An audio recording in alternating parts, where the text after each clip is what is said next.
சற்று முன் வெளியான மகிழ்ச்சி அறிவிப்பு. பொங்கல் பரிசா பார்த்தீங்கன்னா, வருஷம் வந்துட்டு ஏதாச்சும் பொருட்கள், இல்ல காசு அந்த மாரி குடுத்துட்டு வந்துட்டு இருந்தாங்க.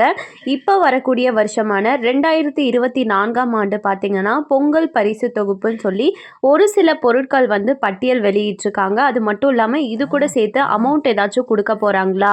இல்ல இந்த பொங்கல் பரிசு தொகுப்பு மட்டும் தான் குடுக்க போறாங்களா? அப்படின்ற மொத்த தகவலையும் தெரிஞ்சுக்க வீடியோ கொஞ்சம் கூட ஸ்கிப் பண்ணாம முழுக்க பாருங்க. அண்ட் இதுதான் ஃபர்ஸ்ட் டைம் நம்ம சேனலை பார்க்குறீங்க அப்படின்னா மறக்காம ஒரு லைக் பட்டனை தட்டி விட்டுருங்க. ஆல்ரெடி பார்த்துட்டு இருக்க வியூவர்ஸாக இருக்கீங்கன்னா நம்ம சேனலில் போடக்கூடிய வீடியோஸ்லாம் வந்து ஹெல்ப்ஃபுல்லாக இருக்கா இல்லையா அப்படின்றத கமெண்ட் பாக்ஸில் தெரிவிங்க. அப்படி இல்லைனாலும் ஹாய்ங்கிறத கமெண்ட் பண்ணிட்டு போங்க. அப்போ தான் நம்ம சேனலில் போடக்கூடிய வீடியோஸ்லாம் ஹெல்ப்ஃபுல்லாக இருக்கா இல்லையான்னு அடுத்தவங்களுக்கும் தெரியும். இப்போ வாங்க வீடியோக்குள்ளே போயிடலாம். பொங்கல் பண்டிகையை முன்னிட்டு பார்த்தீங்கன்னா, கடந்த 2008ஆம் ஆண்டு தான் வந்து இந்த பொங்கல் பரிசு தொகுப்பெல்லாம் கொடுக்க ஆரம்பிச்சாங்க. குடும்ப அட்டைதாரர்களுக்கு வழங்கப்பட்டு வந்துச்சு. இதுல அரிசி, வெல்லம், பாசிப்பருப்பு உள்ளிட்ட பொருட்கள் வழங்கப்பட்டு வந்த நிலையில், பின்னர் ரொக்க பரிசும் சேர்த்து வழங்கப்பட்டது. ரூபாய் 100ல் தொடங்கிய ரொக்க பரிசு கொஞ்சம் கொஞ்சமாக அதிகரித்தது. ரேஷன் அட்டைதாரர்களுக்கு பொங்கல் பரிசு தொகுப்பில் முழு கரும்போடு சேர்த்து பச்சரிசி, வெல்லம், முந்திரி, திராட்சை, ஏலக்காய், பாசிப்பருப்பு, நெய், மஞ்சத்தூள், மிளகாய்த்தூள், மல்லித்தூள், கடுகு, சீரகம், மிளகு, புளி, கடலை பருப்பு, உளுத்தம் பருப்பு, ரவை, கோதுமை, உப்பு மற்றும் மஞ்சள் பை ஆகிய 21 பொருட்கள் வழங்கப்பட்டன. கடந்த ஆண்டு பொங்கல் பண்டிகைக்கு ரூபாய் 1000 ரொக்கம் மற்றும் தலா 1 கிலோ பச்சரிசி, சர்க்கரை வழங்கப்பட்டது. இந்த ஆண்டும் இதே பொருட்கள் வழங்கப்படும் என எதிர்பார்க்கப்படுகிறது.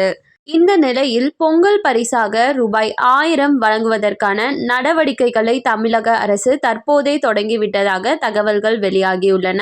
தமிழகத்தில் உள்ள 2.19 கோடி ரேஷன் அட்டைதாரர்களில் பலருக்கு வங்கி கணக்குகள் இல்லை.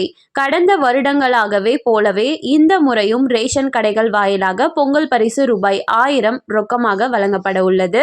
இந்நிலையில் கூட்டுறவுத்துறை அமைச்சர் சக்கரபாணி அவர்கள் புதிய ரேஷன் கார்டு வேண்டி விண்ணப்பிக்கும் நபர்களுக்கு பரிசீலிக்கப்பட்டு புதிய குடும்ப அட்டை அச்சடிக்கும் பணிகள் நடைபெற்று வருகிறது. இப்பணிகள் அனைத்தும் பொங்கலுக்குள் முடிக்கப்பட்டு புதிய அட்டைகள் பயனாளிகளுக்கு வழங்கப்படும் என்று தெரிவித்துள்ளார். மேலும் புதிதாக ரேஷன் அட்டைக்கு விண்ணப்பித்துள்ள நபர்களுக்கும் பொங்கல் பரிசு வழங்குவதற்கு நடவடிக்கை எடுக்கப்படும் என்றும் தெரிவித்துள்ளார்.